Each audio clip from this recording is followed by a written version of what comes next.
ക്രിസ്തുവിന് സാക്ഷ്യം പറഞ്ഞതിന്റെ പേരിൽ ലോകമെങ്ങും പോയി സുവിശേഷം പ്രഘോഷിക്കുക എന്ന ക്രിസ്തുവചനം ജീവിതത്തിൽ പകർത്തിയതിന്റെ പേരിൽ സംഘപരിവാറുകാരനാലും അവന്റെ ആശ്രിതന്മാരാലും കൊല ചെയ്യപ്പെട്ട് ചുടുചോര ഭാരത മണ്ണിൽ ഒഴുക്കിയ ഈ ഭൂമിക്കടിയിൽ കിടന്ന് നിലവിളിക്കുന്ന ഒരുപാട് ക്രിസ്ത്യാനികളുടെ നെഞ്ചിൽ ചവിട്ടി തന്നെയാണ് കേരളത്തിൽ പലരെങ്കിലും ഇപ്പോൾ BJP സ്നേഹം പുലമ്പുന്നത്.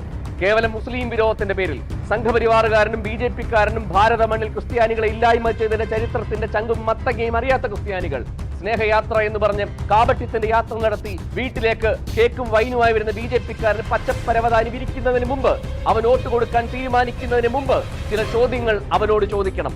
നെഞ്ചത്ത് കൈവച്ച് അവന് ഉത്തരം പറയാൻ സാധിക്കത്തില്ല എന്ന് തന്നെയാണ് സത്യം. ക്രിസ്തുവിന്റെ സ്നേഹം ജീവിതത്തിൽ പകർത്തിയ മദർ തെരേസ എന്ന പാവങ്ങളുടെ അമ്മ, കൊൽക്കത്തയുടെ നായിക, ഭാരതത്തിന്റെ നായിക, അവർ ഈ രാജ്യത്തേക്ക് വന്നത് കേവലം മതപരിവർത്തനത്തിന് വേണ്ടിയാണെന്നും രോഗികളെ സൗഖ്യപ്പെടുത്താനല്ലെന്നും നാഴിക്ക് 40 വട്ടം പറഞ്ഞ BJP-കാരനും സംഘപരിവാറുകാരനും രോഗികളെയും പീഡിതനെയും പാവപ്പെട്ടവരെയും ചേർത്ത് പിടിച്ച സ്ത്രീ, കുഷ്ഠരോഗികളുടെ വ്രണം സുഖപ്പെടുത്തിയതിൽ ചുംബിച്ച സ്ത്രീ, അവർക്ക് ഭാരത സർക്കാർ നൽകിയ ഭാരരത്ന തിരിച്ചെടുക്കണമെന്ന് RSS-കാരൻ പറഞ്ഞു.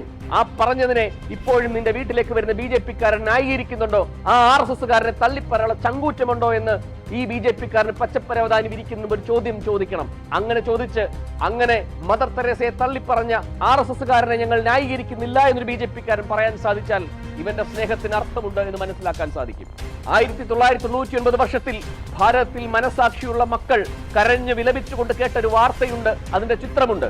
ഗ്രഹാം സ്റ്റെയിൻ എന്ന് പറയുന്ന മനുഷ്യൻ വാഹനത്തിൽ ഉറങ്ങിക്കിടന്ന ഗ്രഹാം സ്റ്റെയിനെയും അദ്ദേഹത്തിന്റെ 10 വയസ്സുകാരനും 6 വയസ്സുകാരനുമായ മക്കൾ ഫിലിപ്പിനെയും തിമോത്തിയെയും BJP-യുടെ അനുഭാവ സംഘടന ബജറംഗ് ദൾ പെട്രോൾ കത്തിച്ചു കളഞ്ഞ ആ ചിത്രവും വാർത്തയും ഇപ്പോഴും ഓർക്കുന്നുണ്ടെങ്കിൽ ഭാരതത്തിൽ ക്രിസ്തുവിന്റെ സ്നേഹം പറഞ്ഞ ഗ്രഹാം സ്റ്റെയിനെയും മക്കളെയും തീവച്ചു കൊന്ന ബജറംഗ് ദളിനെ അതിപ്പോഴും ഞങ്ങളുടെ സംഘടനയിൽ തള്ളിപ്പറയാൻ നിന്റെ വീട്ടിലേക്ക് വരുന്ന BJP-കാരന് സാധിക്കുമോ? അതിനുശേഷം അതിൽ പ്രതിയാക്കപ്പെട്ട, അതിൽ കുറ്റവാളിയാക്കപ്പെട്ട, ജയിൽ ശിക്ഷ അനുഭവിച്ച ധാരാ സിംഗ് എന്ന് പറയുന്ന മനുഷ്യന് ഇന്ത്യൻ പാർലമെന്റിലേക്ക് ടിക്കറ്റ് കൊടുത്ത BJP-യുടെ നയം ഞങ്ങളുടെ നയമല്ല എന്ന് നിന്റെ വീട്ടിലേക്ക് വരുന്ന BJP-കാരന് പറയാൻ സാധിക്കുമോ?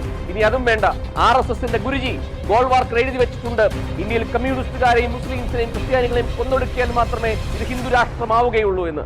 RSS-കാരന്റെ തലച്ചോറിനെ സ്വാധീനിക്കുന്ന ഗുരുജി ഗോൾവാർക്കറിനെ തള്ളിപ്പറയാൻ, ആചാര്യനെ തള്ളിപ്പറയാൻ RSS-ന് സാധിക്കുമോ? ഇത്തരം ചോദ്യങ്ങൾ വീട്ടിലേക്ക് വരുന്ന BJP-കാരനോട് ചോദിക്കണം. അതിനുള്ള ഉത്തരങ്ങൾ അവൻ തരണം. പറഞ്ഞു വരുന്ന പീഡനങ്ങളുടെ ചരിത്രം ഒരുപാടുണ്ട്. 1999 ഒറീഷയിലെ കന്തമാണെന്ന് പറയുന്ന സ്ഥലത്ത് പൊട്ടിപ്പുറപ്പെട്ട അക്രമങ്ങൾ, തീവച്ചു കൊല്ലപ്പെട്ട 180ഓളം മനുഷ്യ ജന്മങ്ങൾ, അതിനുശേഷം 2007 ഒഡീഷയിൽ റണാലയിൽ ക്രിസ്മസ് ദിനത്തിൽ അരങ്ങേറിയ അക്രമങ്ങൾ, തീവെക്കപ്പെട്ട വിദ്യാഭ്യാസ സ്ഥാപനങ്ങൾ, തകർക്കപ്പെട്ട കുരിശടികൾ, പള്ളികൾ, അതിനുശേഷം കർണാടകയിലെ ഉടുപ്പിയിലും ചിക്കമംഗലൂരിലും പൊട്ടിപ്പുറപ്പെട്ട എത്രയോ ക്രിസ്ത്യൻ കലാപങ്ങൾ, അഗ്നിക്കിരയാക്കിയ വീടുകൾ, ബലാത്സംഗം ചെയ്യപ്പെട്ട സ്ത്രീകൾ, അവിടെയൊക്കെ പ്രതിസ്ഥാനത്ത് ഒരുപക്ഷെ BJP-യുടെ അനുഭാവ സംഘടന RSS-ഉം ബജറംഗ് ദളും ഒക്കെയായിരുന്നു. ഇവരെയൊക്കെ തള്ളി പറഞ്ഞിട്ടാണോ BJP-കാരൻ നിനക്ക് ക്രിസ്മസ് കേക്കും വൈനുമായി നിന്റെ വോട്ട് പിടിക്കാൻ ഈ നിന്റെ വീട്ടിലേക്ക് വരുന്നത് എന്ന് ഉറപ്പിച്ചിട്ട് വേണം നീ അവന്റെ പാളയത്തിലേക്ക് പോകാൻ.